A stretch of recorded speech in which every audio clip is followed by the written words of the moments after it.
आज की प्रमुख खबर इस प्रकार से। प्रधानमंत्री नरेंद्र मोदी आज एक बार फिर करेंगे मन की बात, मौजूदा हालात पर करेंगे चर्चा। लॉकडाउन पर मांग सकते हैं जनता का सहयोग। कार्यक्रम के लिए पीएम को मिले लोगों से कई तरह के व्यवहारिक सुझाव। देश भर में कोरोना पॉजिटिव मामलों की कुल संख्या पहुंची 25,000 के करीब। 18,953 सक्रिय मामले, 5,210 लोग हो चुके हैं ठीक। मरीजों को अस्पताल से दी गई छुट्टी। करीब 800 लोगों की अब तक जा चुकी है जान। लॉकडाउन के बीच दिल्ली सरकार ने राजधानी में केंद्रीय गृह मंत्रालय के नए आदेश को लागू करने का लिया फैसला। आज से गली मोहल्ले और आवासीय कॉलोनियों में बनी दुकानों के साथ ही जगह जगह बनी एकल दुकानों का खुलेगा ताला। कंटेनमेंट जोन में कोई छूट नहीं।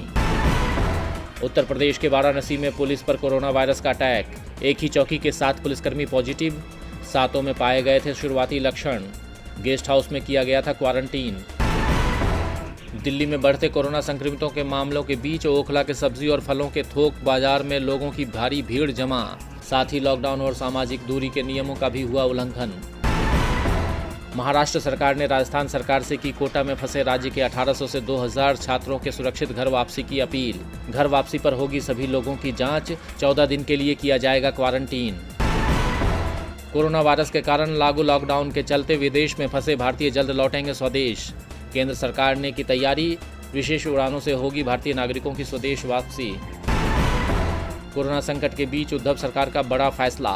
अब महाराष्ट्र में मुफ्त होगा टेस्ट का इलाज। कैबिनेट मंत्री अमित देशमुख ने दी जानकारी। कहा सरकारी मेडिकल कॉलेजों, डेंटल कॉलेजों और इनसे जुड़े अस्पतालों में मुफ्त किया जाएगा जांच और इलाज।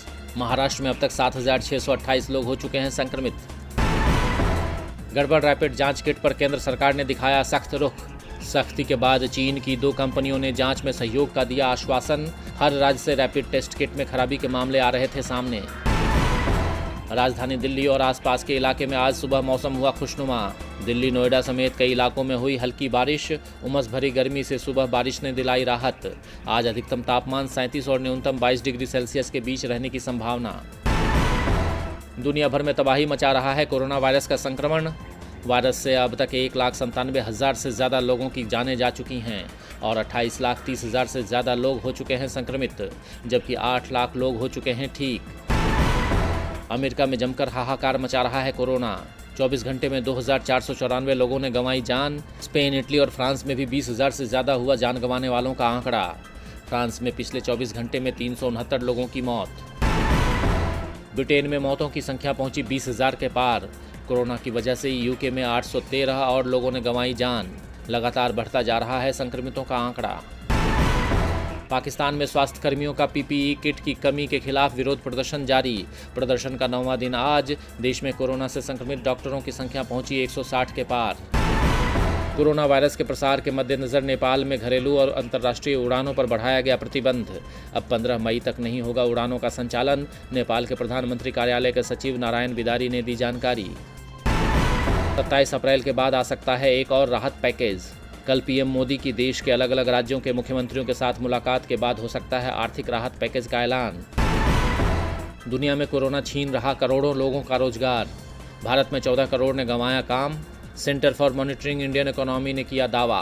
अप्रैल के तीसरे हफ्ते में देश में बेरोजगारी दर 26.2% पहुंची, जो मार्च में थी 8.4%। ऑटो कंपनियों पर भी पड़ा कोरोना का बुरा असर। अप्रैल में अब तक नहीं बिकी एक भी कार।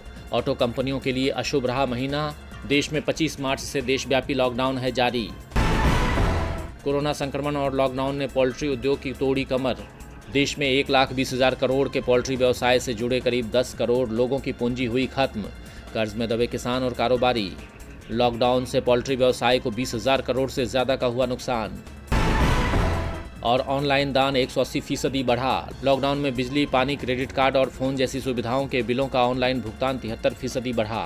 फाइनेंशियल कंपनी रेजर पे की रिपोर्ट में लॉकडाउन से पहले और बाद के नतीजों का किया गया विश्लेषण। अब दीजिए इजाजत। अजय न्यूज में आप बने रहें।